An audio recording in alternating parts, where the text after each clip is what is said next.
Second. All right. I see us live. We're live. I think we're live. We are live. Says live. That means the boys are live. All right. We're in it to win it, guys. All We're right. in it to win There it, we go. guys. There we go. We're all good. Okay. I guess we start this shit. Let's go. Let's do it. Here we go.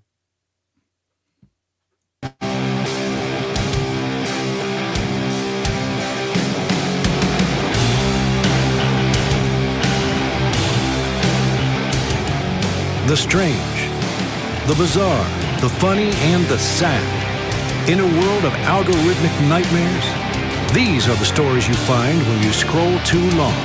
All the facts, all the absurdity, none of the fluff. This is Doomscrollin with your hosts, Sam Tripoli and Midnight Mike.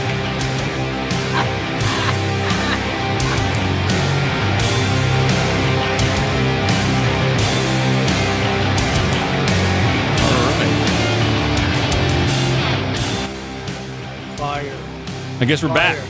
We're back in in a it. big way. Week 2. You thought we were going to stop at week 1. We didn't. We're here for week 2. We're in it to win it. Welcome to Doom Scrolling. I'm Sam Tripoli. That's Midnight Mike. You can find Midnight Mike on his other flagship show, Our Big Dumb Mouth. People love it. The kids love it. Everybody's in it. You can see me live in Tulsa next weekend at the Looney Bin. You can see my specials, Why is Everybody Getting Quiet? On Twitter, Sam Tripoli and Rumble. And then finally, Chaos Twins. Our episode 2 is being made right now. Go to samtripoli.com, click the link, and grab your copy now. Midnight, how are you? How is Ohio doing after the chaos of Tuesday? I can speak for just my immediate area. There's all the Trump signs that are around here. They will probably remain up for another 10 years. And Okay, they're still there. They're the Halloween store. That is Halloween store 365. They had signs up around here since 2020 when I moved into this area, and they have not come down. And I imagine they'll remain up for quite a while longer. So Ohio is a swing state, and it swung to Trump this time. And I guess my neighbors might be happy, but a lot of my friends are horrifically disappointed. But shit happens. It's kind of crazy. I said this earlier. Trump's candidacy, his 4 years will be like every time a new Raider season starts. Like I go in there with a lot of hope. A lot of believing, and 3 weeks in, it's over. So that's what I expect right now. So we'll see how it goes. I'm from Ohio. I grew up watching the Browns, know, and I'm used to disappointment in my life. I'm used to like going in optimistic to anything, and then after week 3, it's all disappointment in my life. I'm used. Yeah, there we go. It is, dude. So we're here. We're on Rumble. We're on Twitter. We're in it, dude. We're in it to win it, dude. We're very excited. Thank you, everybody who who joined us last week and said they love the show. We love you that you love the show, so thank you. Can you turn up your mic a little bit? Let me see if I can. Is it any louder? How's that? Is that I don't louder? know. Tap on it a little bit. I want to make sure it's. I don't think your mic's working. Oh, hold on, dude. Let's make sure the mic. Hold on, dude. Let daddy bang. Oh yeah, that's it. Good call. And there we go. We should be in it now. Are we in it now? Bang. Perfect. Okay, dude. And please bring the sound effects. We need those. We need all. Yeah, I got to get doom scrolling specific sound effects to spice things up. I have a few clips. I know you sent a lot of clips over. That's good. And was it too many clips? No. I'm like, is this too many clips for Midnight Mike? Am I overloading him with the clips? No, I think even like next week, I will be introducing the Wheel of Doom. I just have to finish programming it. And so the idea of the Wheel of Doom is that we're going to spin it, and it's just going to randomly pop out a video that we shove in it that week. So we won't even know it's coming. We won't even know. We will learn as you learn on the Wheel of Doom. And there might be a point system. I don't know. It's like a Wheel of Fortune. We might win some points. We might lose some points based upon what happens. We don't know. So someone is winning. Someone is losing. Do you think we're not afraid? I think I'm just going to throw over the first video that I see here. I have no idea what it is, and so let's be surprised. Here we go. Let's do it. All right, let's be surprised. Let's move some stuff around right here. Here we go. Here we go.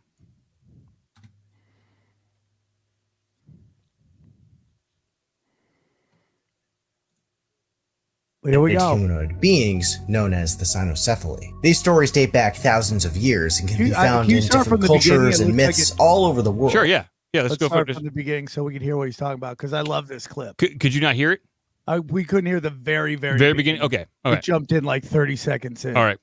If I told you that dogmen were real, and there are historical accounts to prove it. Throughout history, there have been accounts told of these dog-headed humanoid beings known as the cynocephaly. These stories date back thousands of years and can be found in different cultures and myths all over the world. Now, the history of these beings goes back at least to ancient Egypt, like with the god Anubis, who had the body of a man and the head of a jackal. Legends of these creatures can also be found in ancient Greece, Rome, China, and medieval Europe. It was said that even Alexander the Great's armies encountered and warred with tribes of people that had human-like bodies and the heads of canines. And mentions of them can also be found in the writings of St. Augustine and Marco Polo. There are even stories of these creatures in early Christianity, such as the story of St. Christopher, who was said to have the head of a dog. And according to the legends, the cynocephaly could understand human language, but they couldn't speak it. Some said that they had developed culture and some rudimentary technology, although other accounts describe them as being feral monsters who would hunt and kill. And it was even said that these creatures could live up to 200 years old. So were these beings just legend, or did they really exist? And could they account for some modern day sightings of dogman creatures that people are reporting all over the place? But what do you think?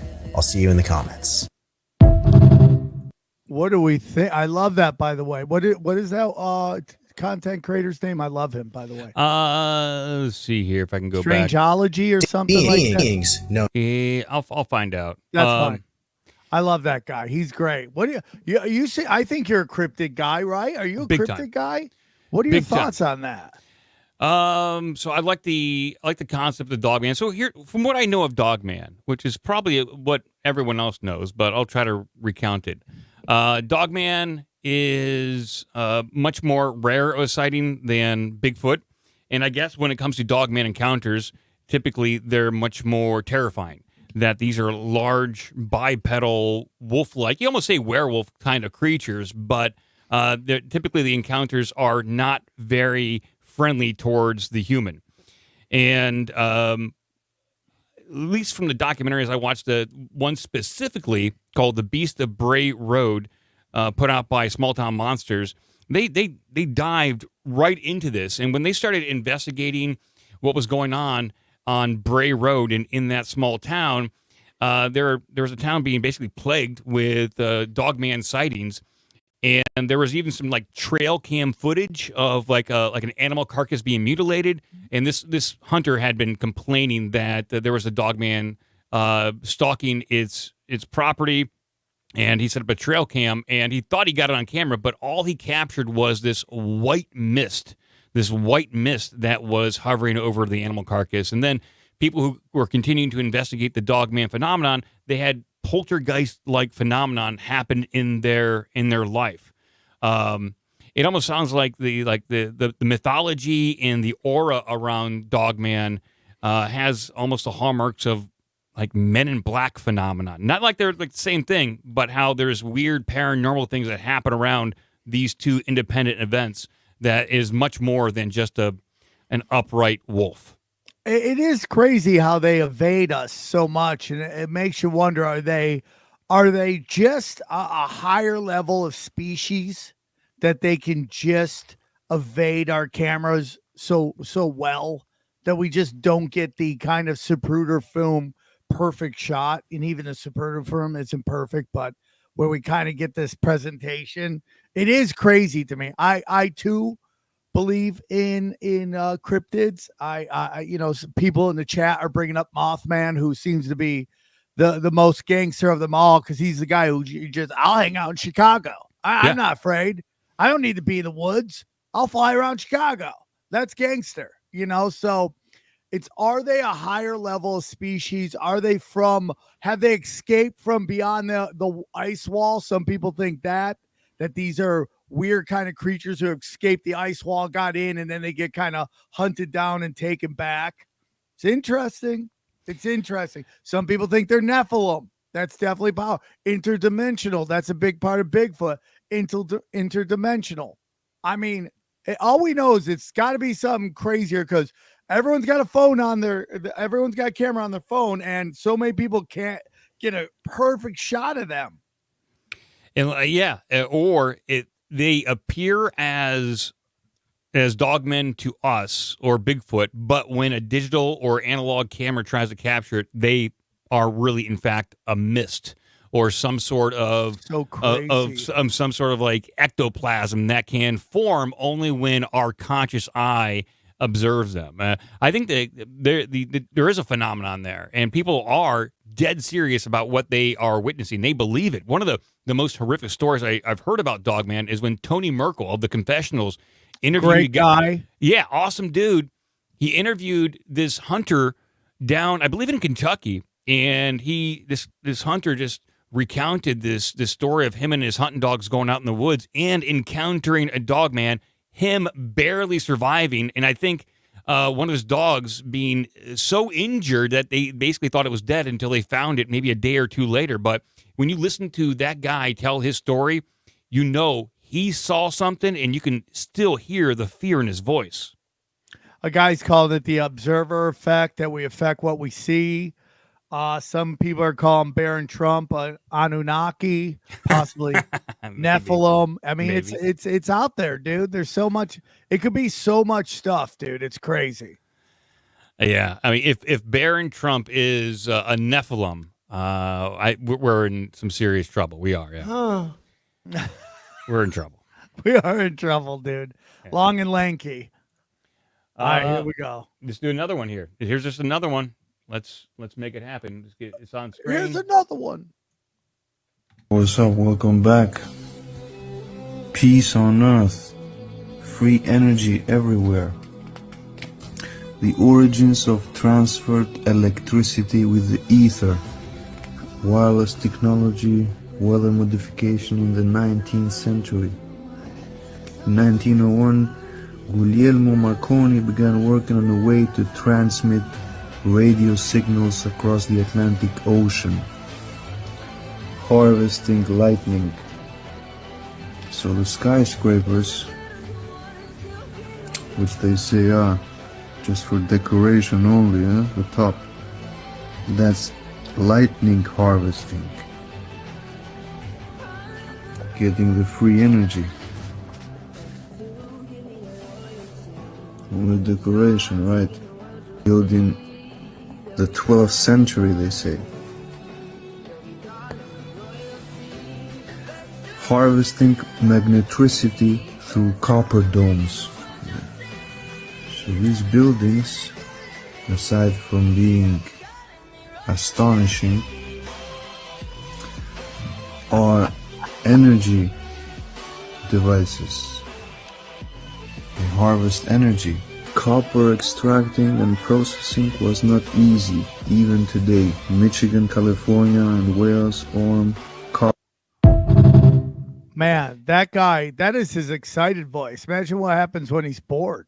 Yeah, it's almost like that MSR kind of stuff, or that, I don't even know, like that those videos that are supposed to put you to sleep. And oh yeah. Why do you have to put music on top of that? That's punch it up. Yeah, I like copyrighted music. Yeah, Scheidner gets it. Yeah, we're probably going to get a ding on that. But, we live dangerous here. We'll just cut it out. You think we're afraid? We're trying to put on a show for the bangers. Where the bangers bang. That's what we do here. And we don't care. So you're a cryptic guy. Are you a hidden history guy? I think if you go, Sam, what is your favorite conspiracy? Hidden history is where it's at. That's my favorite. That's the best. I will to the day I die, think that our timeline's crazy and much deeper, and that we are just the retarded children of giants.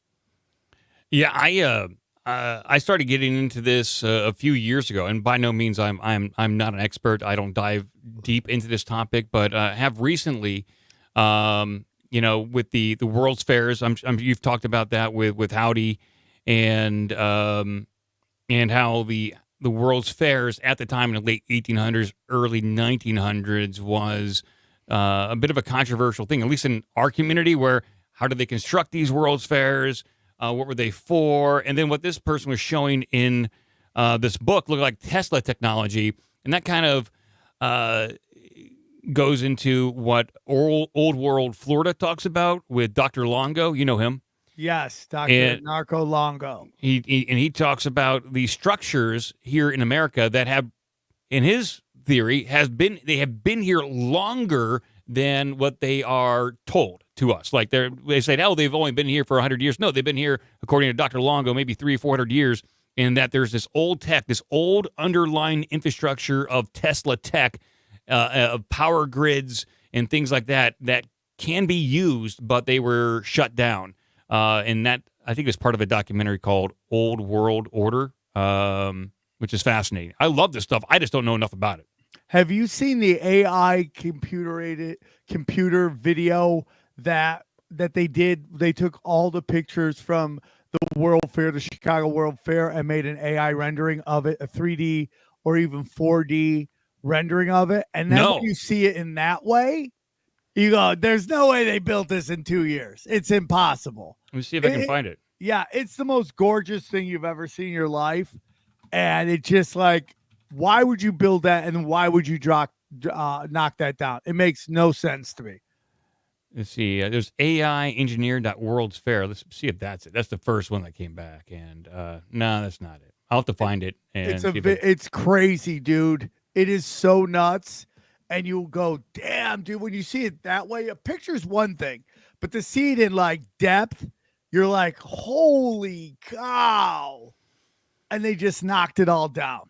And it was just beautiful, dude. And it just, what did we have and what did they get rid of? I get into that I've been talking about this architecture that we have now.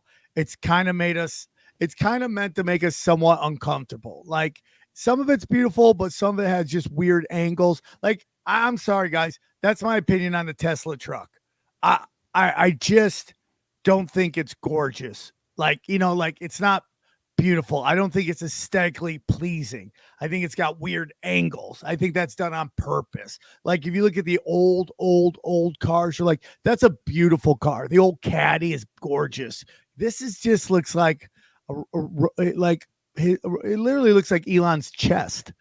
It does. And it probably looked good on the computer screen. And then when they made it, it was like, oh, this is what it looks like in real life? Yeah. And then they just went with it.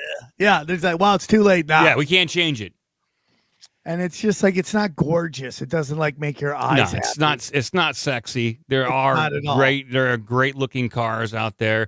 And this eye-catching, when you see one go down the street, it's eye-catching, but it's kind of like if you think you saw a good-looking girl walk past you and you look and it's like, oh, not really. Yeah.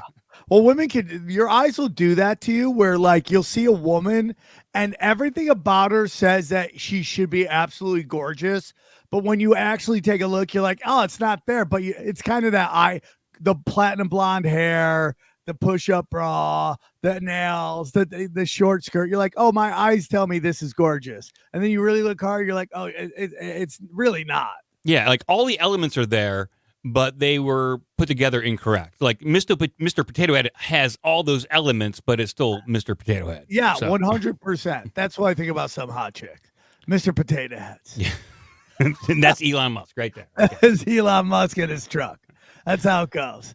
Yeah, it's super interesting, dude. I mean, I sometimes I wish I could just like somehow do it, just get a wish and then just go and see if I can like go back in time, just like this thing where you and some entity just takes you like you actually see like everything reverse and like go and rewind like thousands of years back, and you just watch it and see all the craziness that happened and see what happens, what the world was like before all the floods. Yes. I would love to know that. Because we've been told so many different things about the floods. Like, was it just a regional event? Was it worldwide? We've been told so many different things about even the late 1800s, which is not that long ago here. Like, this is like a great exercise for a team of really experienced remote viewers to tell us the history that has totally escaped us at this point. All that energy, all those, like, it's so interesting when you see that video again. It's like the lightning hits the top of the building, and like everyone's like, "Oh my God, lightning hit the building!" You're like, "That's what it's there for. It's meant to. It's doing its job. That's why it's the highest thing." And you're putting metal in the air. You want to catch some lightning, dog. Yeah, they explained this to us in Back to the Future. You know, they want that to happen. Yeah, I mean, like, again, I was on Rogan. I was talking about how we have sorcery. Everything is mysticism. And the question is, do you think the government can time travel? I think in my opinion, I think they can peer. I think they can peer, like visually look at certain things.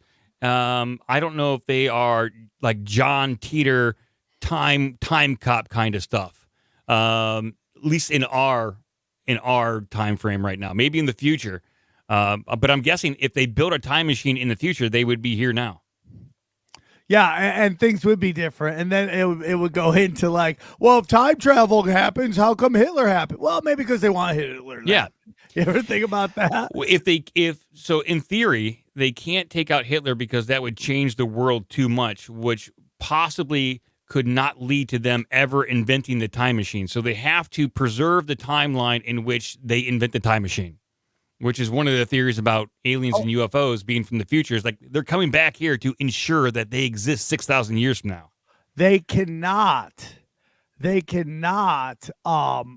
change history that much. They can only do it in tiny little things, right? Yeah. Is that what we believe? Yeah, I agree with that. I think so. Just little increments here and there. I totally agree with that. That sounds reasonable to me, dude. Bang. Let's get another one up on the board.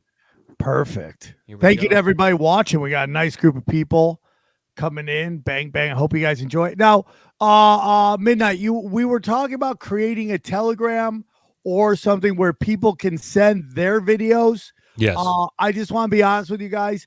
Midnight and I have been talking. We're not really looking to go too hard into the areas of conspiracy that are just going to piss off all the platforms we're on. If we're going to do that, then we might as well just run it on Twitter, and then it won't be on YouTube. And I think that's just a bad idea. You know, I go hard to paint in all my other shows. Let's just take it easy right here. We're trying to do the fun conspiracy video. Yes, we're trying to be fun and short and sweet. Because I opened up this idea to my Discord for OBDM, and someone submitted a 20-minute video. That's too long. Okay, that's too long. We don't mind religious stuff. We don't mind spiritual stuff. We don't mind funny conspiracies, pop culture conspiracies. We just want to take it easy and not battle the tech gods on everything all the time. We're trying to play nice. I got all these other shows that go hard in the paint. Yeah, I'm trying not to curse as much. Not talking like. Keep it relatively family friendly, but look who's all grown up. I know. Look who is all grown up. You're doing it, dude. Don't ever not cut yourself short, dude. You're trying your hardest. Here we go. Another one. Here we go. Watch this. Jesus connects bread and forgiveness. He says, give us this day our daily bread. Forgive us of our trespasses as we forgive those who trespass against us. At the Lord's Supper, he broke the matzah, the unleavened bread, and said, this is my body, which is broken for you, which is significant because Yeshua, Jesus, I am the bread of life. What was really crazy? Where was Jesus born? In Hebrew, Beit Lechem, the house of bread. But here's the deeper thing. Hebrew is alphanumeric. That means that every letter has a numerical value. Bethlehem, house of bread, has a numerical value of 490. Nativity in Hebrew equals 490. To be perfect or complete, tamim in Hebrew equals 490. Why is that significant? Because Jesus, born in Bethlehem 490, was the perfect tamim, sacrificed 490, Peter comes to Jesus and says, how many times do I have to forgive? 7 times. And Jesus says, no, what does he say? 70 times 7. 490. Why did he pick that number? I'm done. You can't be perfect or complete unless you extend the bread of forgiveness. Okay. Oh, dude, I'm loving that. I think that's great. Are you into all the numerology and all that stuff? What does that make you think? Did we talk about this last week? A little bit, but and like I know about numerology, but not at these deep levels to where I can make sense of my world. Like I pay attention to it. I'll look up like angel numbers like 333, 777, and like if you see 1111 on the clock. When it comes to numerology, 1111, I see it. I get excited. Like when it comes to like numerology and alphanumeric characters like that, this is where it goes way beyond like anything that I know. I am like a first grader when it comes to numerology. I think it's interesting, dude.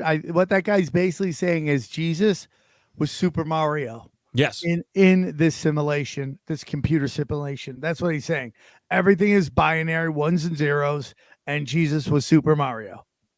I had a theory a couple of years ago. I have yet to act on it, but I think, and I'd like to be able to test this, that using your phone, anytime you see a sequence of numbers like 333, 444, or 1111, anytime you see those sequences of numbers, take a screenshot with those numbers.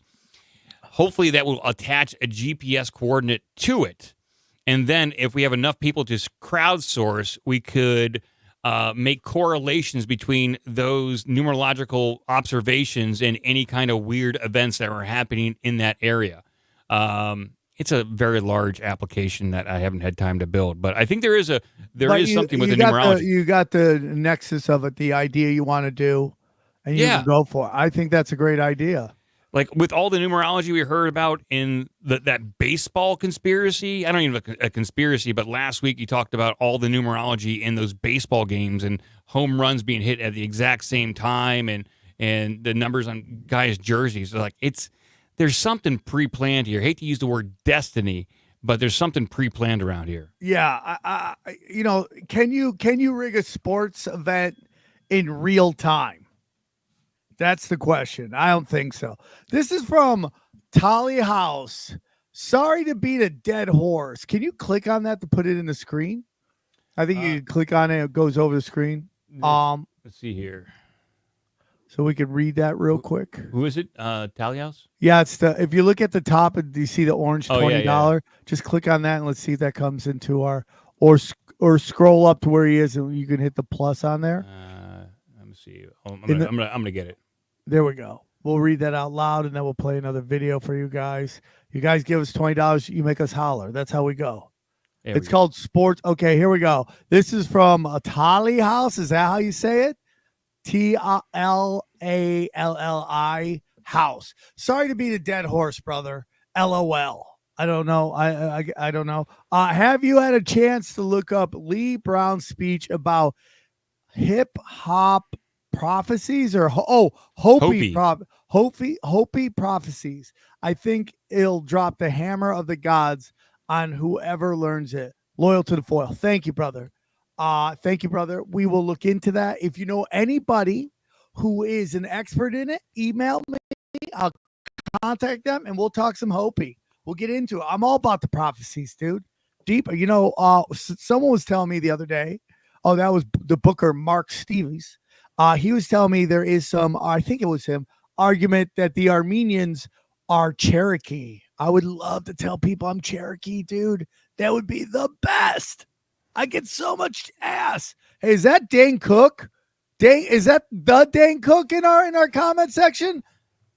Dane Cook, my boy, the man, Dane Cook. Thank you for tuning in, dude. Local celebrity, super celebrity, Dane Cook. Friend of Comedy Chaos, killing it. My boy Johnny's doing camera for him. I'm very excited. The world is aligning, dude. Yeah, dude. The Armenians are the first. Well, there are the Armenians are in fact the lost tribes of Israel. Well, if Armenians are Cherokee, does that mean you can go on Cherokee reservations? At that point, like you're kind of jumped in. Give me some of that casino money, dog. Yeah. Where are my checks, dude? You're due it at this point. Dude, I'm going to look into it. Yeah, Sam Tripoli, real Cherokee. Thank you. Thank you, dude. Thank you. Another one going. Yeah, here we go. Here we got another one going. Yeah, right. What are your that's so funny. That's a pretty hype beat right there. Yeah, thoughts on that? This is where okay. I'm not seeing the lightness. I'm not seeing the auras. I'm not seeing all the good-natured attitudes that they're talking about here. And I'm deep in the UFO field and I research it. I'm not seeing it. I'm seeing nothing but imminent danger, imminent threats, people tearing each other apart, yelling at each other, especially with this election. I'm not seeing the brotherhood. Maybe that's a few years from now, but I'm not seeing that right now on this planet. I don't know what planet they're on, but not on the planet I'm on. Are your thoughts on prison planet? Do we live on a prison planet? It seems that way. It seems like there are forces that don't want us to excel as a species. Like my goal for humanity, if I had a goal, would be something like Star Trek: The Next Generation, to where there is a future in which we had no more energy scarcity. A lot of the poverty is taken care of because there's free energy, all that kind of stuff. I want us to advance there as a human race. It just seems like we're stuck in the 1970s, still driving around in like fire-powered vehicles, and we're not making that next leap. And it seems like whoever's got the thumb on us wants it to be there for another 200 years. I find it interesting. I mean, like sometimes there are those who believe the tree of life is demonic. Sometimes I think that the tree of life is the realities, that we are in that bottom bubble in the tree of life, and it's the lowest dimension. Then we have all these other dimensions, that's it. I think it's I like, dude, as you know, I'm a spiritual man. I love the big JC, Jesus Christ, follow his teachings, but I think there's way deeper stuff going on that everything else fits into. I think it's like I think this is a much more interesting area than anyone wants us to know about. I agree. There is something cosmic going on, and there are higher planes of existence. I mean, just from people talking about astral travel, out-of-body experiences, near-death experience, there's something more to this reality than what we are seeing on a daily basis. Now, what these people are talking about, I haven't experienced that. I mean, there are people that channel certain entities, and these entities claim to be aliens from a different star system. Hell, Hitler had psychics and mediums and trance channelers during his Third Reich. There are various presidents, U.S. presidents, that have consulted astrologers before they make decisions. Most notably, Reagan and Nancy Reagan did that. So there is something more than what we see. I want to believe them. I want to believe that the light is coming down and everything's going to get better, but that's not going to happen until us as individuals start to do something more positive with our lives. I agree. Now, some people are giving me crap. Trust God. It's why the commandment of no other God is so crucial. I agree with that. I agree. I think this is interesting. I think that aliens could be demons. I think aliens could be entities. I'm open-minded to all of it. I'm just saying we may not know what we know, dude. Yes, my wife is now experimenting with doing out-of-body experiments, Midnight Mike, Tony Stark says $5. World Fair video link in chat. Where is it? Someone put the link back in so we can find it. Yeah, where is it? Someone put it back in so we can find it. I'm scrolling. Looking for a link. I ain't seen no hot link. I don't see some hot links either, dude. Where are the hot links? We have hit up Hector on this thing so I can read it while you look for it. If you give us 5 and over, we'll read it. Here we go. You don't know me, home. You don't know me. freaking homie. Okay, but I love you all, the swarm, and just feel much better about the days ahead. Glad I have some real ones out there to watch. You all took down MSM, hanging and banging live from Texas. Holla at your boy. That's how we do it.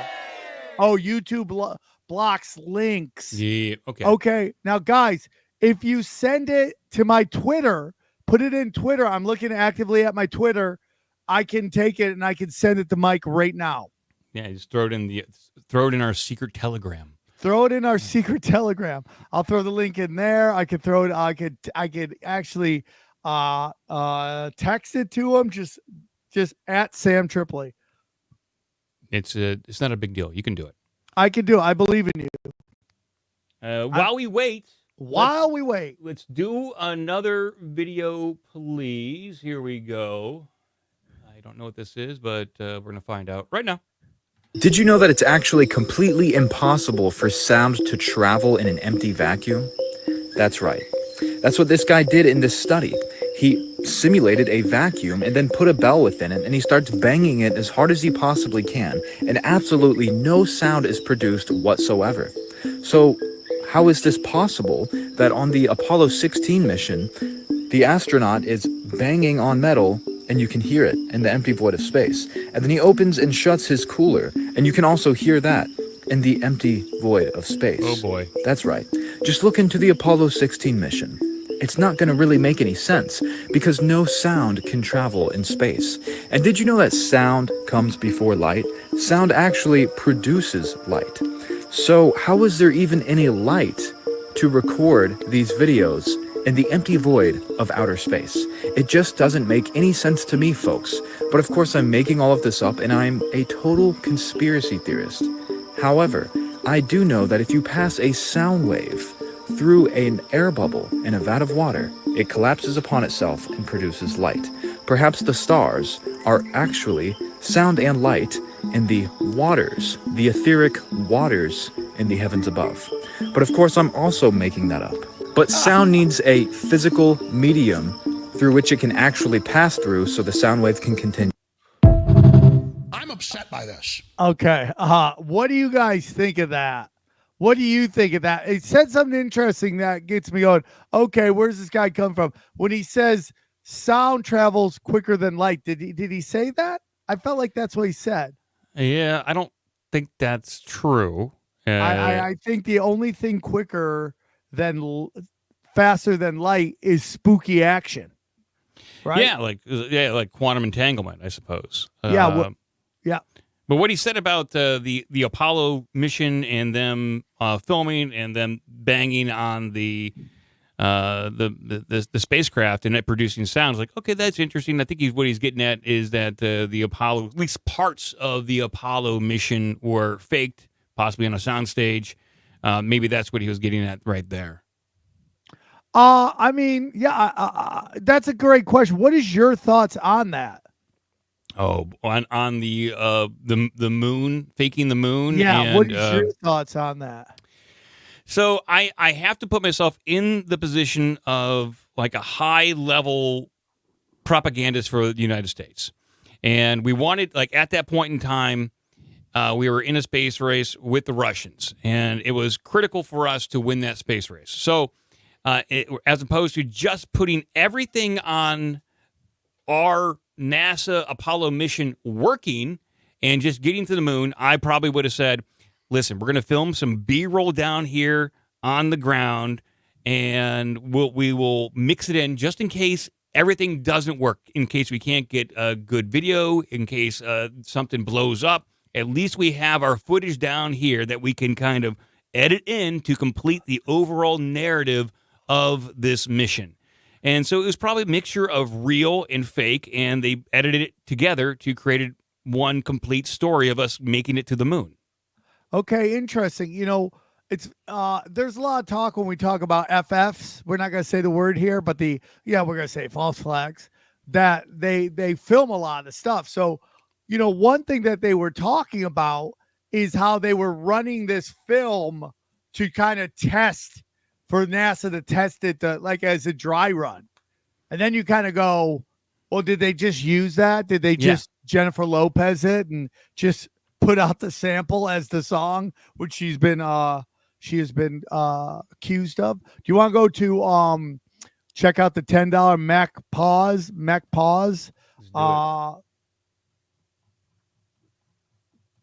There's Mac Pause. We're right there. Okay, here we go. Live panel with Jimmy Dore and Kurt M was so entertaining. I felt guilty. It was for free. Well, thank you. I will be on Jimmy Dore's panel this week. Friday night, I will be with the Roseanne Barr and the Dr. Drew. And, of course, Dark Steph. She'll be there with Jimmy Dore, and I think he has one or two other people. So tune in for that. That is Friday night at 7 p.m. Pacific Standard Time. Holla at your boy. Is Jimmy Dore tall in person? No. He's not. I think he's regular size. He's regular sized. Okay. Yes. He's one of those things that I love to do is how tall are you really? And that's where I'll watch, I'll know somebody from Zoom, and then I'll meet them in real life, and I'll go, are they taller or shorter than I thought? It's a fun game that only I play. Well, I mean, it'd be helpful if you took pictures and then made an If you're going to join my Zoom, you got to send me a full body picture. Yeah, we got to know how tall you are. That's how we're doing it. Bang. You ready for another one, Sam? Yep. You ready? Another one. Here we go. Another one coming at you right now. Here we go.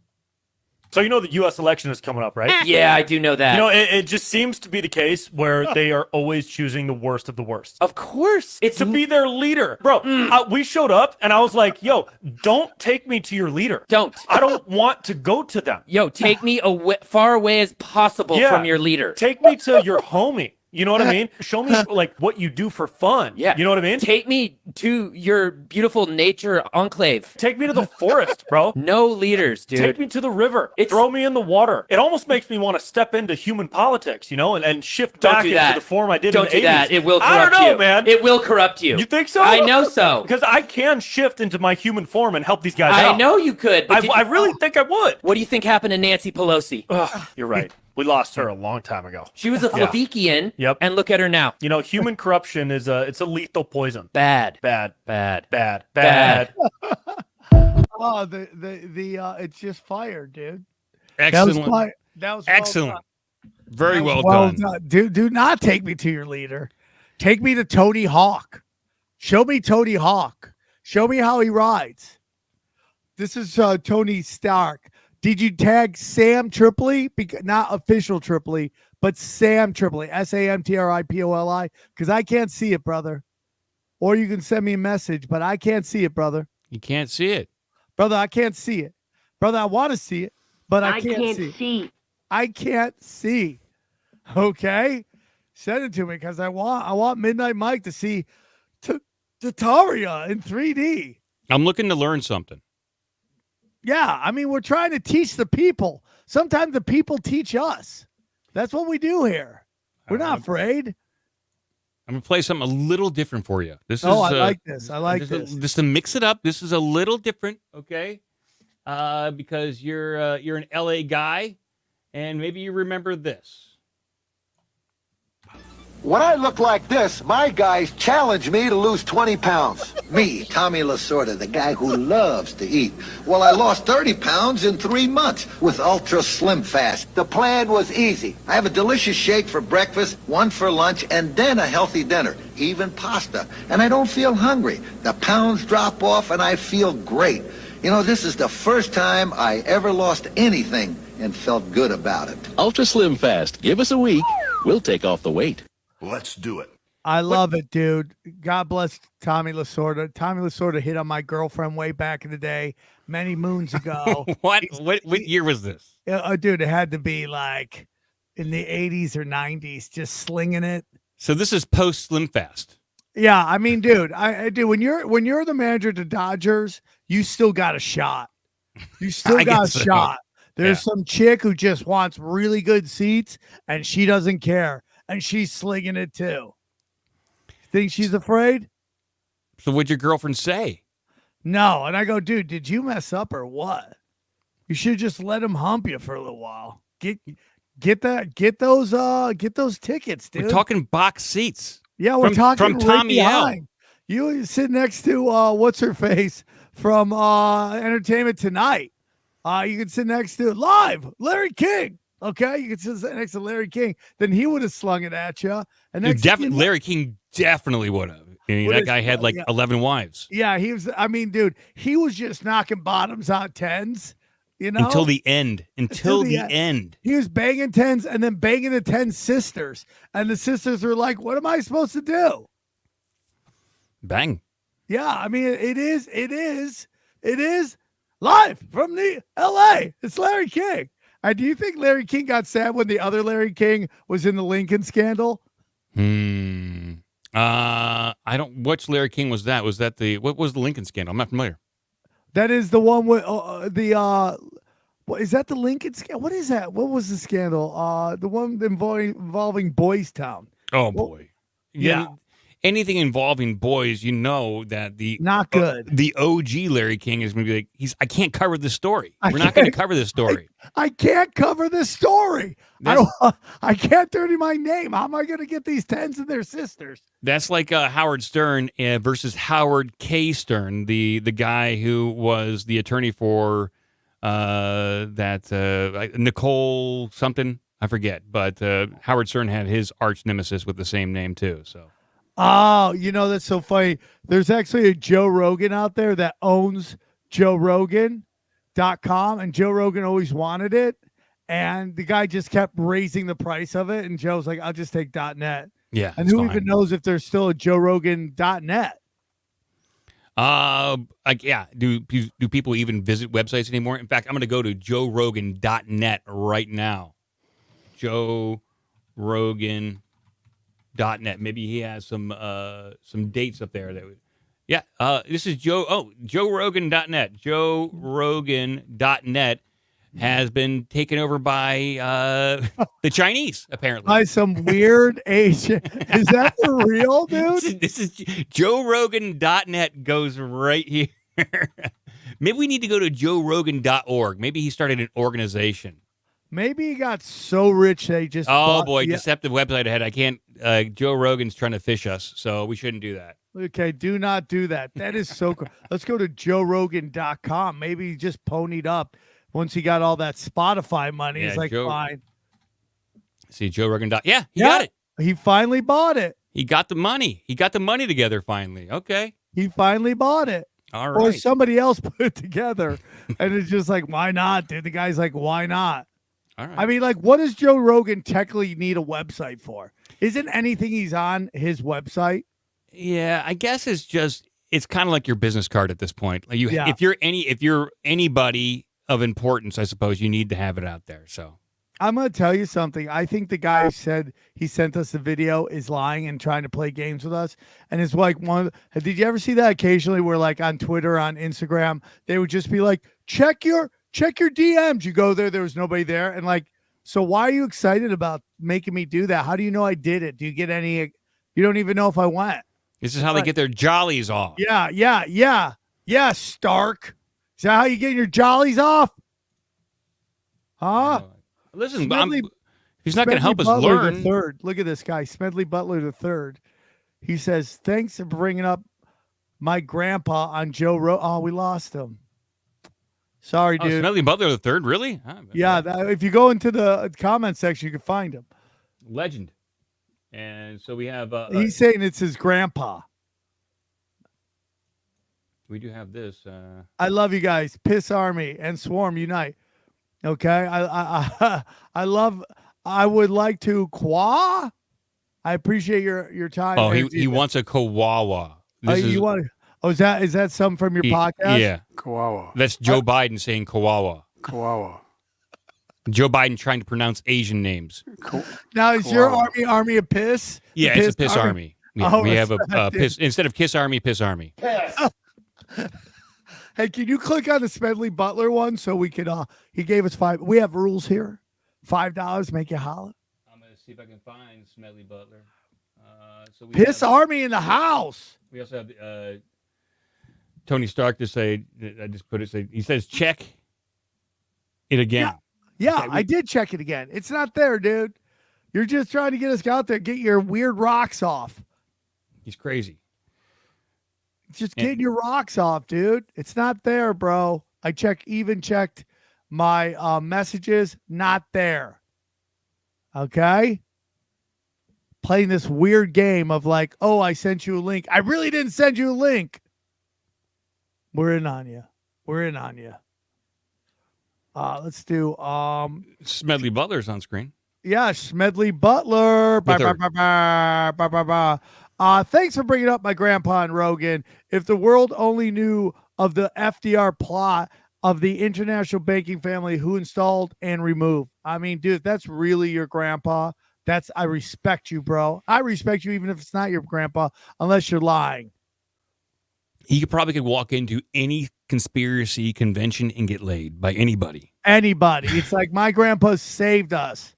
Yeah, but then you get into like FDR and how shady that guy was. Tony Stark, I'm starting to think you're full of it. That's fine. Even though you're a fake account with a fake name, you could easily have put it there. We've assumed you're lying. Good day, sir. Good day, sir. It's like, I don't know how many accounts you have, Sam Dog. I'm sending. Sam Tripoli, Tripoli. That's it. Or send it to OBDM Pod at Twitter. Like I have one of them. I only have like 3,000 followers. I'll find it. Follow ODBM. Follow him. It's fine. I'll find it. I'll check here in 2 minutes, and then we'll play it. Yeah, we'll play it. You think we're afraid to play it? I think he's just. You think, dude? We're not afraid. We're not afraid. We're not afraid to take a chance. Everybody. You want to take a chance at another video? Yeah, let's watch another video.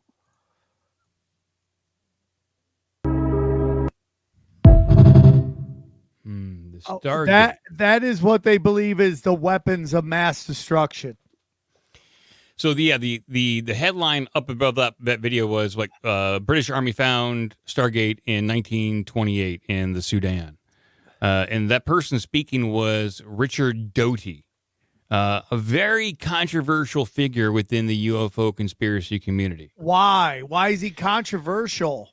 Why? Because he has admitted to being part of a disinformation campaign against many people, including just the overall UFO community in general back in the 90s, and specifically against a person named Paul Bennewitz. There's a whole movie about this called Miragemen, in which he basically was hired by military, I think Air Force intelligence, to gaslight this guy, Paul Bennewitz, into believing he was seeing something that he wasn't, in an effort to cover up top secret NSA technology at an Air Force base. And but meanwhile, Paul Bennewitz was legitimately seeing some strange things. But Doty is he's also attached to Project Serpo. I'm not sure if you have heard of that, which is kind of like a quasi disinformation campaign.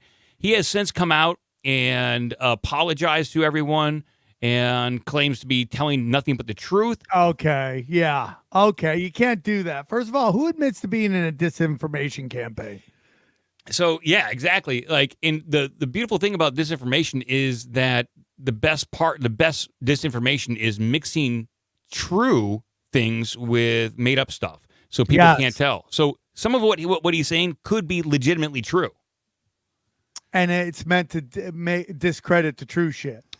Yeah, and so maybe like in this part they did find a Stargate, but it wasn't found by the British Army, and it was found in the 1940s versus 1928, and that's how it works. When you try to verify something, it leads to you do find a Stargate, but it's not found by the people you thought it was, so you can discount the entire narrative. But meanwhile, parts of the story are true.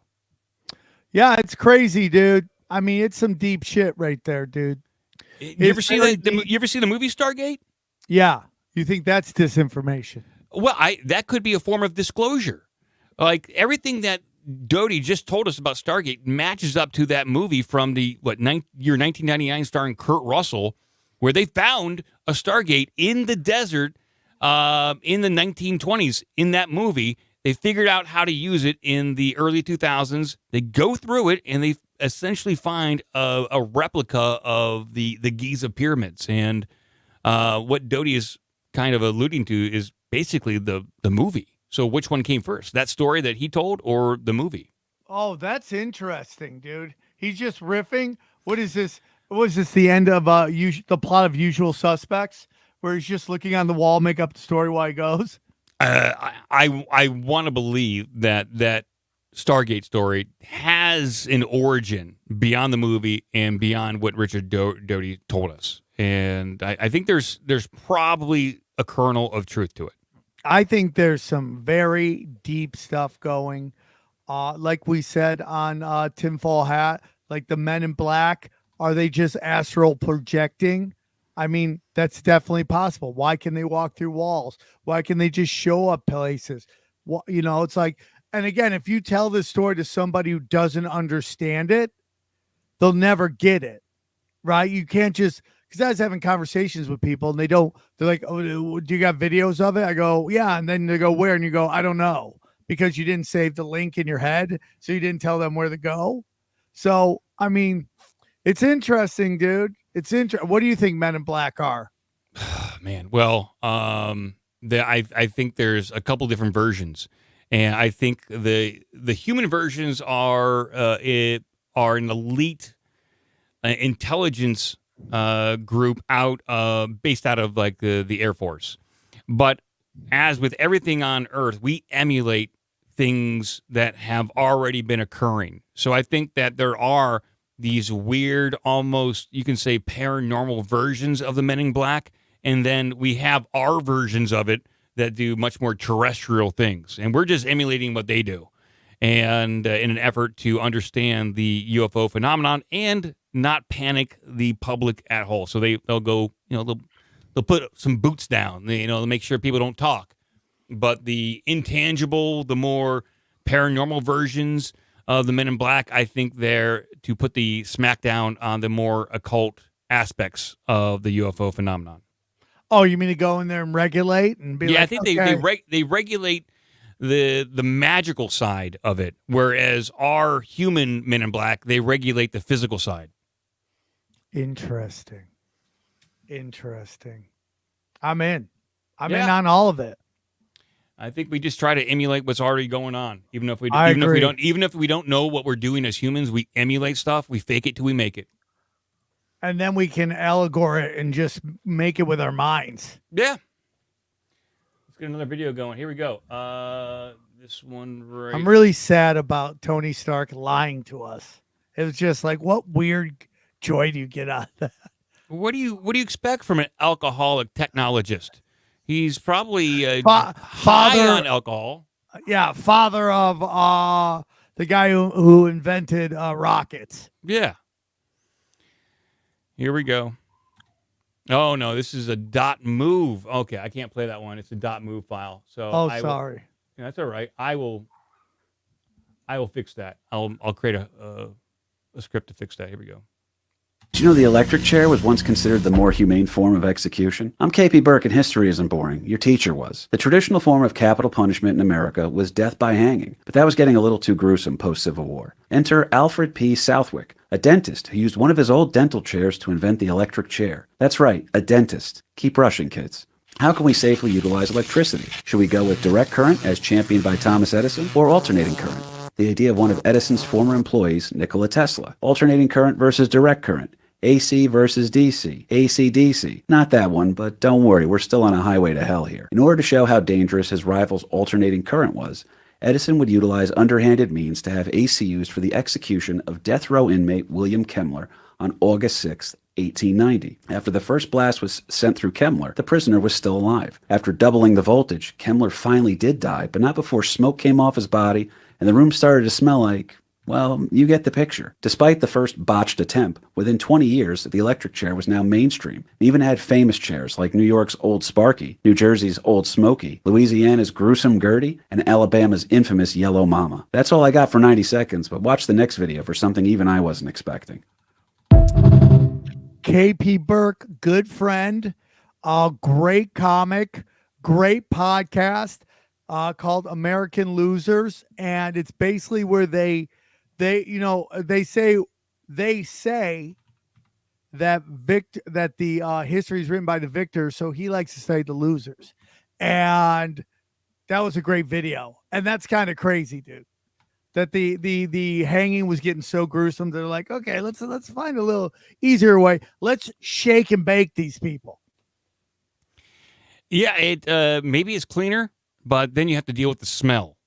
And so you're trading one problem for another. But maybe it's easier to get rid of the smell than the gruesome imagery of the hanging out of your head. So, yeah, maybe you take the electric chair.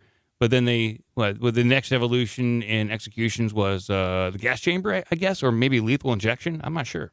Yeah, I think it's lethal injection. Do you hear about the suddenly unliving yourself pods? Have you heard about that? Yeah. And what happened with that? Yeah, I think they had to choke her out. How crazy is that? It's just a bizarre story. I can do that. Yeah, like somebody was just waiting. Someone's like, should I just go choke her? Like, dude, chill out. That we're was helping her. No, let me go choke her. They had to probably talk amongst themselves and say, this is our backup plan. Bob's going to choke her out, and we're not going to tell anybody. Yeah, and then the autopsy comes. They're like, hey, did you choke this person out? No, that was the robot arm that came down and did that. That was our backup. That was Plan B. Yeah, I mean, of course, the first unliving yourself pod doesn't work. Of course, it didn't work out. They didn't program it very well. So computers broke. Yeah, the computer broke, and they got to go back to the drawing board. I just stay anonymous to follow racist memes. Tony Stark, you're done. You're out. We don't care how much money you sent us. We're not showing you your thing anymore. You're excommunicated. You're out. Jesus. We're fine with you following racist memes. We don't care about that. But why don't you just send us the links? He's going a little too far. I got these. I converted the video. Let's listen to this one while Tony cools down. And he let him think about what he's done. Yeah. Here we go. This is something.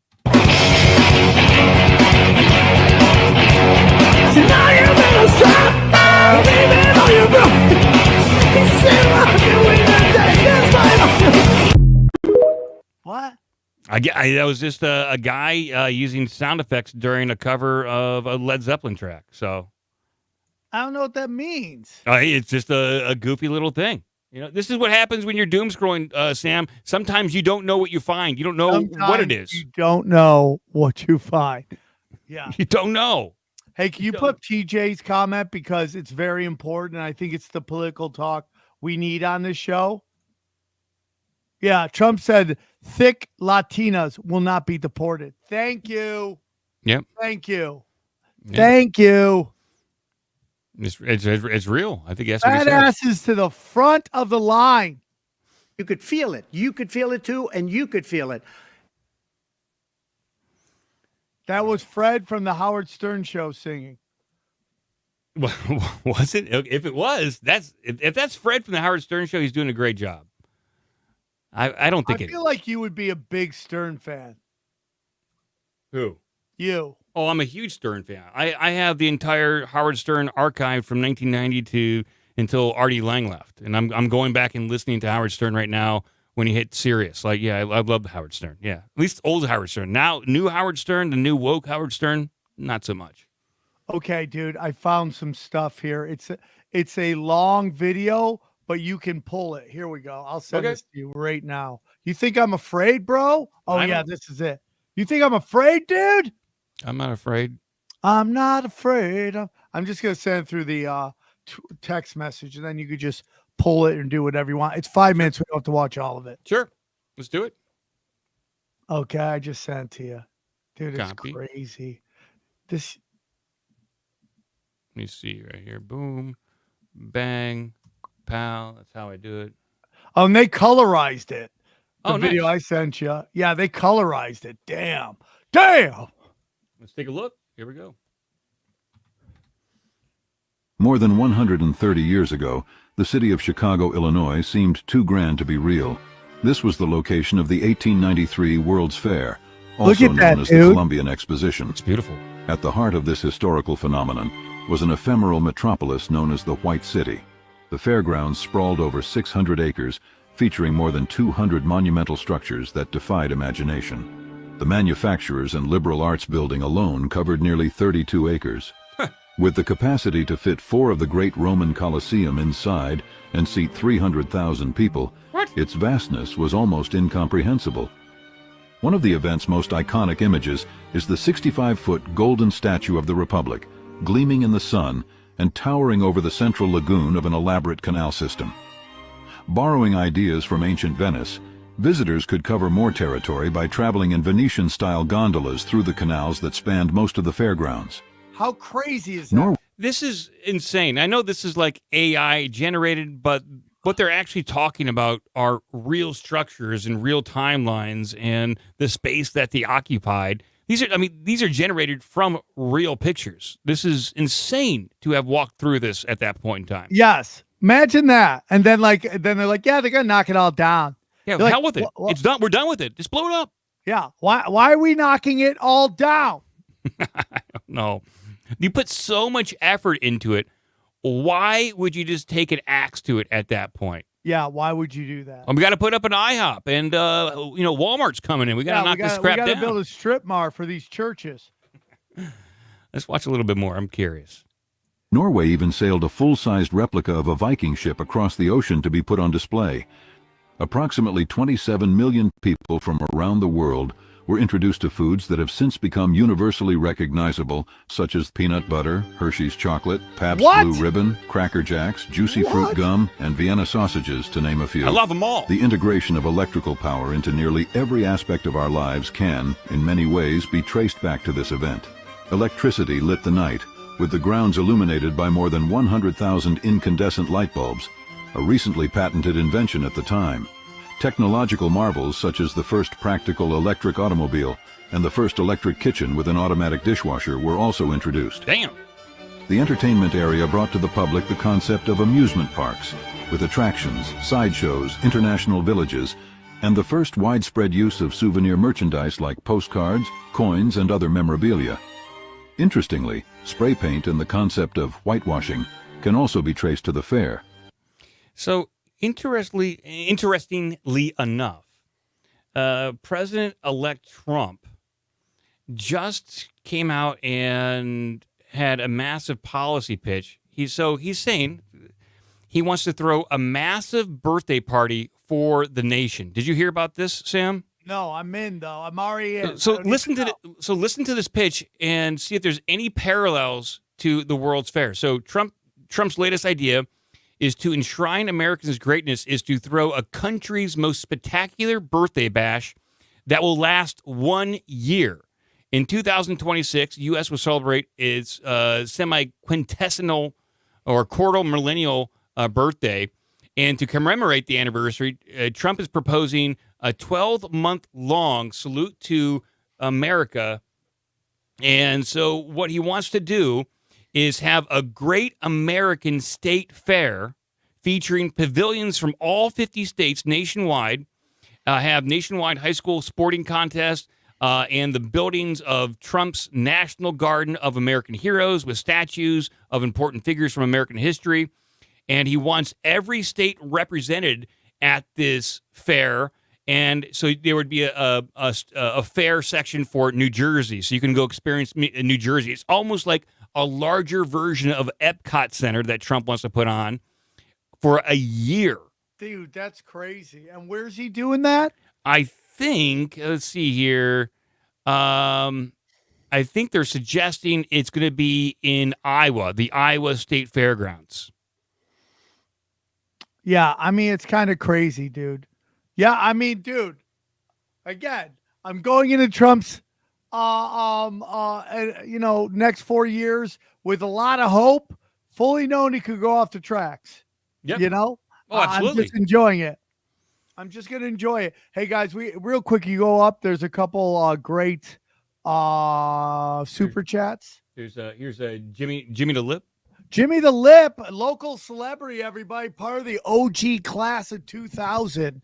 The OG class, they were the people who were hanging and banging on the Patreon back during when COVID, when we all were just trying to talk about some real shit. And thank you, Jimmy the Lip. Love you. And then can you get the Trinas real quick? Because we just want to celebrate any hot chick who thinks I'm important. Trina, Conspiracy Smoke Show, everybody. Sam, so glad you had a Columbus, Ohio show. Booking my tickets now to see you. I see you every time you're in Cleveland, too. God bless. God bless you, Trina. Conspiracy Smoke Show, we're 3 fans. We're 3 fans. That's how it goes, dude. I hope you guys are enjoying Doom Scrolling. This one's hanging and banging. So I have a 3-part video. I think it's too long. And just do parts then. Okay, well, we're going to do part 1. Part 1, and we'll see how it goes. Like, I saw this guy. I was like, Sam might be into this. We'll see. Here we go. This would be the firmament inside this tortoise egg, okay? The sky that runs across, okay? So it's almost like a dome, okay? So we're sealed off from these rounds above. And I'll explain all that in a second, right? So when we're looking at it from underneath, when we're sat on the earth, we're seeing all the constellations revolving above us, okay? So pretty straightforward, really. So that's the firmament, okay? So this firmament, on its axis, right, is revolving, okay? There's motion, everything's moving above us, but the terra firma we're standing on is obviously not moving, okay? So this axis is revolving. It's turning the firmament with all the stars and the constellations and everything else. In turn, it's also affecting the motions of these toroidal fields that are spinning around us, like we discussed earlier on. Those toroidal fields are also carrying the suns and moons around, which is causing our days and nights and seasons and times, okay? And that in turn, that motion is also creating our weather, our winds, our currents, flows, airstreams, everything else. So it's one big system working together. It's a network starting from the cosmic vortex. Okay, so this guy, I forget what his name is. I think he's a famous flat earther who will debate everybody. He's like, Eddie Bravo calls him the king of all the flat earthers. And he debates everybody. Very interesting. What are your thoughts on that? I like these ideas. I am like 70% round earther, 20% flat earther, and then 10% hollow earther. I respect that. It's like in my mind, if it is flat, then it's programmed to be round, and we're in a simulation. And then all these discrepancies we're finding is that we're trying to measure the matrix, and it's just not working out. And I like these ideas, though. These are creative people trying to solve problems. I like this. It's another explanation, and I love hearing it. Famous author F. Gardner, he's been on my premium content, says Buddhism and Hinduism both say the earth is flat. So does in Christianity. They say we live under a firmament. Yeah, I think it comes down to, like, this is how powerful the observers are, like us people, us conscious people. If we observe things to be a certain way, if we believe things to be a certain way, it might bend that way. It might. So I had a video I forgot to send you. I'll send it for next week. But it's about how NASA basically banned this one camera. And this guy's theory is because they didn't want this camera could have shown that the sun and the moon don't exactly pass in front of each other. I want to see it. Okay. I like that stuff. I can go grab it real quick if you want. If you want, I could go grab it. I can play this. So this is okay. Play the video. I'll play a video. You can find it. This is from a little guy named Cliff High, or this is about Cliff High. This is so wild. So this man called Cliff High developed a software program over 20 years ago that scanned the entire internet and analyzed thematic patterns and language that people were using all over the world to predict the future.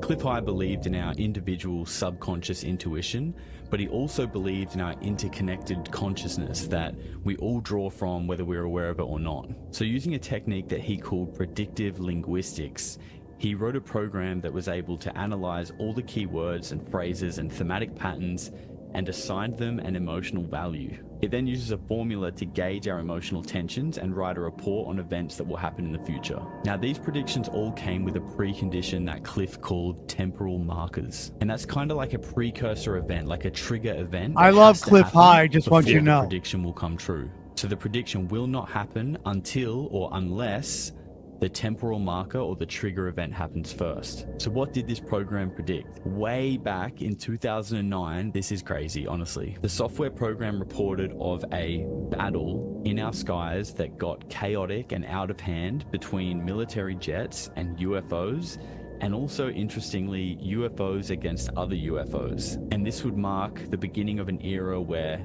non-human intelligence became a part of our everyday reality. And this was all to take place roughly 39 days after the trigger event happened, so after that temporal marker event. And that temporal marker event was Donald Trump being interviewed by Joe Rogan, which just happened the other day and is already the biggest podcast of all time. But let me explain why this is so wild. In 2009, when this prediction was made, Joe Rogan was far from being a household name like he is today. His podcast, The Joe Rogan Experience, had its very first episode in December 2009. Whoa. And back then, it was literally just Joe and a couple of his mates on their webcams in their lounge room. He had hosted Fear Factor, and he was the commentator for the UFC back then, but even then, the UFC was way smaller than what it is today. And Donald Trump being the president was not even in the conversation. In 2009, he was just a real estate mogul and the guy from The Apprentice. This kind of prediction back then was so far out of left field that it was hardly given any further thought by Cliff himself. And now, in 2024, President Donald Trump has just been on the Joe Rogan Experience, the biggest podcast in the world, and at the same time, along with his we have Eskimo so brother many Sam military Tripoli, whistleblowers, Harvard lawyers, Stanford scientists, all coming out and saying UFOs and non-human intelligence are very real, and that we, the public, need to be made aware of this before it's potentially catastrophically forced upon us. The world is so crazy right now. Wow. So the trigger event was Donald Trump and Sam Tripoli appearing on Joe Rogan's podcast. Isn't that crazy? I love Cliff High, and I'm part of his predictions, dude. I love Cliff High. And that's video of the day. That's video of the day. It looks like it's going to be what date did he appear on there? What day were you on there? The day is October 25th, because I thought they were going to put my episode out on Monday, which was my birthday.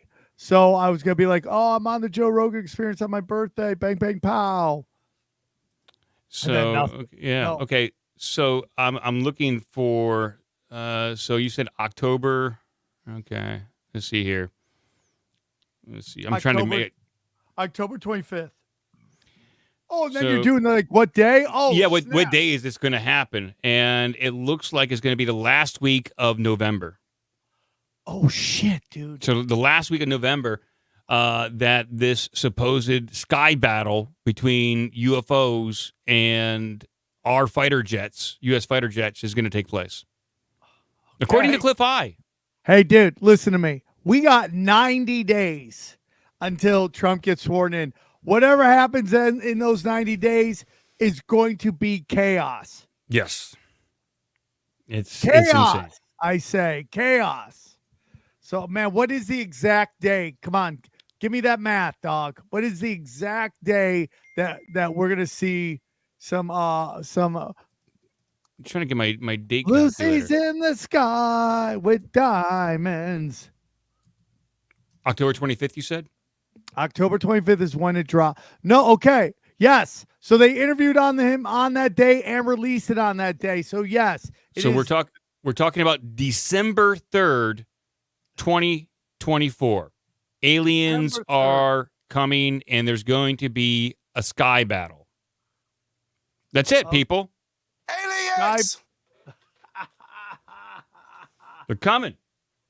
So yeah, okay. We also have PM. She says, Baked Bean and I will be at your Tulsa show 2 weeks Saturday. Finally get to see you live. It's been 4 years in the wait. Well, thank you very much. Can you put up that one? And then we got to count how many of these things. There we go. Baked Bean and I will be at your Tulsa show week Saturday. Finally get to see you live. It's been 4 years. Thank you, guys. Thank you. I got a lot to talk about. I got a lot of hanging, a lot of banging doing on. You know what I'm saying? I sent you the new video if you want it. Let's do it. This might be the last one for the evening. Oh, our final. Maybe. Our final. Oh, I thought I sent you another one. Isn't there one with Greg Carwood? I sent you one with Greg Carwood in it. I'm trying to see. Let me see. I like the Greg Carwood one because I'm a big Greg Carwood fan. I like Greg. Did you see the one with the chick who says about 3 to 5 a.m. too? That's an interesting one. Greg Carl one is above the weird. There's aliens parked outside in the Telegram. Okay. It's the first video that I sent of a bunch of them, only because I thought that was super interesting. And clock, there's a couple of them, but we could get in. We could say them for next week. Let's see here. So let's see here. Let's see here. Trying to find it. Is this it? Let's see. I'm gonna put it up because I don't have them labeled. And that's my next goal is I gotta write a program to label all these videos, and so we know. Is this it? Oh shit! It's not playing? It's not playing. Okay, let me see if I can get that going. 1 second. Right here. How about this one?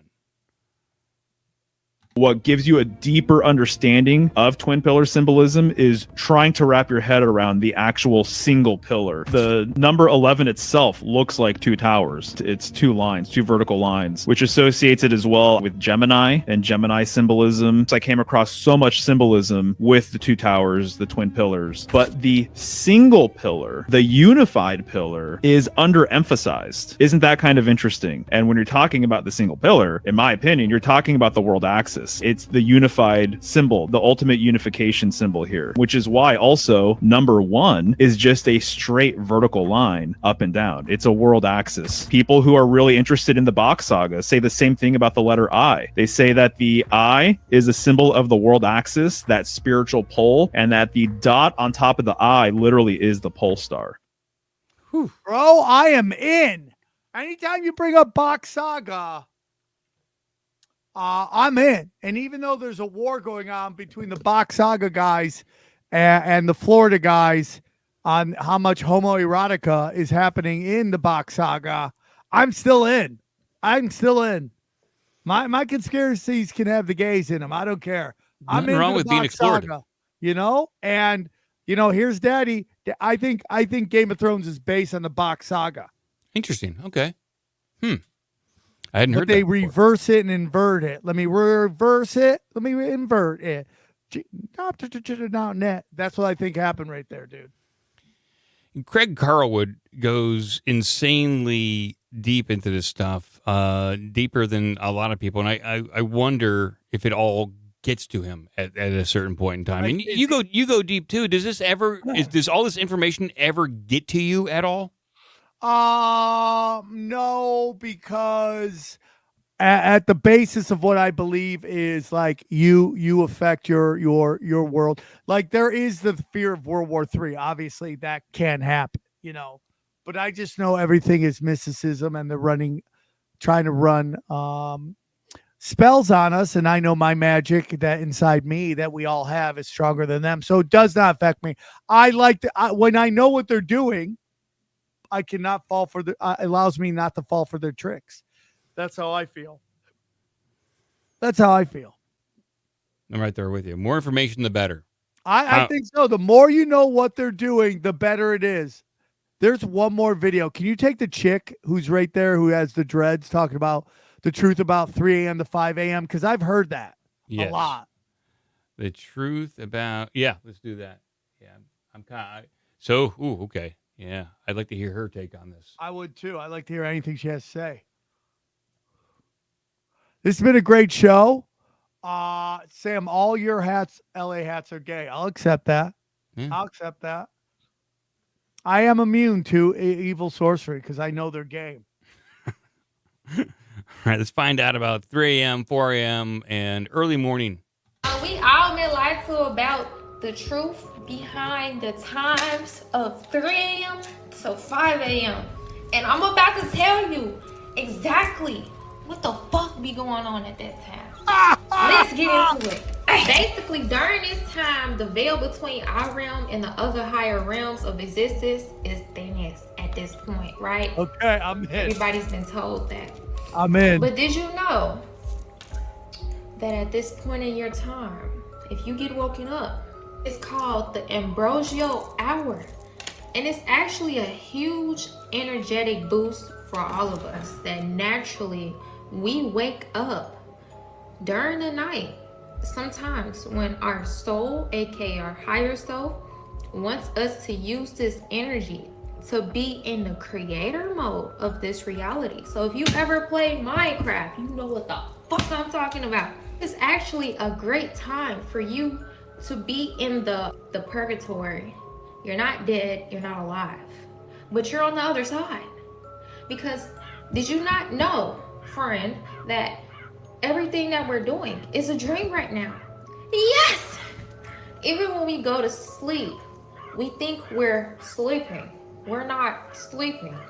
We're actually just back in our original state of nothingness. And we're without a body, so we're without having a human experience. And we are just experiencing life without this vessel. And that's what happens when we're asleep. But when we wake up during those times, we are still in that state because your brain is the map and the gateway to consciousness. Ain't that the truth? Ooh. So Ain't that the truth? There's some serious stuff going on there. So typically, like right around 3 a.m. to 4 a.m. is considered the witching hour. And also, coincidentally or not so coincidentally, a lot of times when people have alien abduction experiences, they happen right around that time period as well. Right around 3 to 5 when they were talking about when in the 2020 election when all the ballots came in. That was after 3 a.m. Yep. Yeah. Oh, well, it's a witching hour. One last video, dude. The time clock. Oh, dude. Strange Barry Picker. Yeah, but can you do the one that says the clocks? Dark clock theory. That's it. Dark clock theory. Yeah. And I think that's it. Dark clock. So I wake up pretty much every morning at 4 a.m. Every morning I wake up. Really? Yeah. I early riser. And a few weeks ago, because sometimes when you wake up, you can go back to sleep, and you're in that twilight state in between completely sleeping and completely awake. And I think I was visited by my dead uncle who recently died, not but a few months ago. And what did he say to you? He said, "Tough times ahead." He did? Yeah. Whoa. It was short, and that's it. And it sounds like something my uncle would say. He was a pretty matter-of-fact guy. Whoa. He said tough times ahead. Yeah. That is crazy. That is crazy. I've had some pretty insane dreams, and that wasn't a dream. That was kind of like a visualization because I wasn't sleeping. But let's see here. It's okay. I found the video. Let's get this going. Have you seen the theory about clocks? No. So when you look at a clock, it looks pretty normal. You never think anything of it. But what if I told you there's actually a really dark theory behind the idea of a clock? What? Right, you go across the clock, across the way, you see like 11 and 1, it equals 12. 10 and 2 equals 12. 9 and 3 equals 12. 8 and 4 equals 12. 7 and 5 equals 12. And then 6 plus 6 equals 12. They all equal 12. Wait, what does that mean though? Well, also think about this. When you go diagonally and look at the numbers and you subtract it, like 12 minus 6 equals 6. 11 minus 5 equals 6. 10 minus 4 equals 6. Wait, what is going on? But wait, if you look at this a different way too, if you look across, 12 plus 1 equals 13. 11 and 2 equals 13. 10 and 3 equals 13. 9 and 4 equals 13. It all equals 13. So what's the theory? You look at all the numbers, right? It's just weird how you go different formulations and they all equal the same. That's actually kind of scary. I don't really want to get into like the exact thing that I saw, but it is weird how everything, equals the same. Comment if you guys know what that is. Dude, I don't know. I don't want to say. That like give me chills just looking. Crazy, huh? What's your thoughts on that? I mean, everything is symbolism. Everything has a deeper meaning. What are your thoughts? So there are 12 notes in music. Yeah. And the 13th note is the octave, which is the repeating of the first note.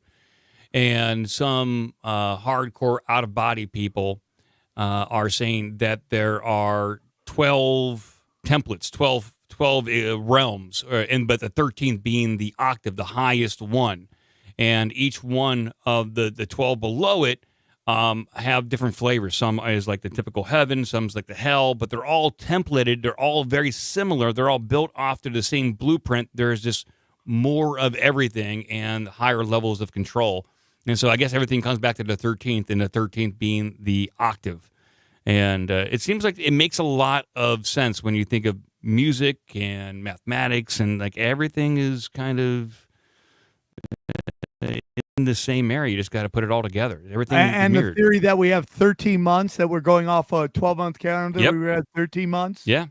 The 13th zodiac, and everything goes back to that 13. And our calendar changed, and we got to get it back. Maybe Trump can get us back that 13th month that's missing. Okay. I'm in, dude. Now listen to me. When was some of this? Okay. It's very weird. This guy, can you go to the stars, the starred comments, which are all the super chats? Yeah. We're going to read the ones that are over that maybe we didn't see. Can you go to Blanco SoCal? Yep. He said this last time. No. Go to the very beginning. Okay. Which is the top one. I see. Okay. Yep. Is that no? I don't know why it's showing me old. It looks like it's showing me old super chats. Yeah. Like I'm clicking on it, and it shows. Okay. And yeah, there we go. We'll start with Blanco. I don't know, because the Andy Farb, my two favorite men together, love this. Amy, thank you, but I feel like that was from last week. So we'll start here. We'll start with the Marvel comic Blanco. Yep. Marvel Comics created, this is from Marvel, this is Blanco SoCal. Marvel Comics created the Savage Land, a spot in Antarctica where lush jungles and dinosaurs still live. How would they know that they have that idea if it's not true? Well, they could just make it up, right? I mean, if they really wanted to. Marvel Comics has some cool stuff. Yes. We go down. Which one's the next one we haven't read? Go to Ashley Ibarra Rodriguez. Okay, we did read that one already. We did read that, but why not? She's a piss army person. Go down to TJ. Yo, TJ. Okay, Trump said that the fat Latinas, we did read that one. That's a good one. Yeah, that is a good one. Go to Pam Talk. Pam Talk. Okay, here we go. Baked Beans and I will be at your Tulsa show this week. Saturday, finally get to see you live. It's been 4 years in a way. I know we read that, but we didn't show it. We got to show these things. Under that is Vic Ferrari. I believe the Earth's axis I believe the Earth tips on an axis, which is where the tides of the ocean come from. I've never heard anyone talk about that. Have you? No, because that's your theory. That's why no one's talked about it. You know? And then Baked Beans, if you go to the last one. Baked Beans. Woo! Can't wait to see you in Tulsa, Sam. Thank you. So, yeah, dude. That's it. That's our show. Anything you want to promote? Midnight Mike, did you have fun? I did. I learned a lot today, and now I'm worried about December 3rd and the alien invasion, or I guess the sky battle. At least it'll be hopefully interesting to look at. Let's see how it goes, dude. That's a Cliff High putting his balls on the chopping block on December 3rd. Shit's gonna hit the fan. Yep, pretty much. So, guys, go to samtripoli.com. Check out my live dates. Again, we got some people here saying they're going to be in Tulsa at my shows next weekend. Please come and hang out. Would love you. Buy some tickets. If you know people, please buy tickets up front so that people, they know an army's coming. Then go to samtripoli.com. Click the Chaos Twins banner. Grab your issue now. That's coming out. We're already working on episode or issue 3. Then check out Sam Tripoli's Why Is Everybody Getting Quiet? Word on the street. The streets are talking. Wow, we're in it. Anything for you, Mike? Nah, just go to obdmpod.com. There's podcasts twice a week, and we just joke around and try to have as much fun with these dark topics as possible. That's it. All right, dude. Nothing but love. We appreciate you. This is Doomscrolling. People are asking for it later. This is the time for both of us. It works. Yeah. If you can't catch it live, we're sorry about that, but you can watch it. And again, we'll let you know about the Telegram where you can find you see the type of videos we like, the paranormal, the weird. We're not looking to, go off on this and go off on that. This is meant to be a fun show. Okay, so go check it out. And we're going to have it set up where you can send us videos and we'll play the best videos. Yeah, I'll make that tonight. I'll go up there and I'll make that Telegram channel tonight and I'll send it to Sam and he'll let everyone know. All right, dude, you're a G. This has been great. Thank you so much, guys, and we'll see you next week. Take care.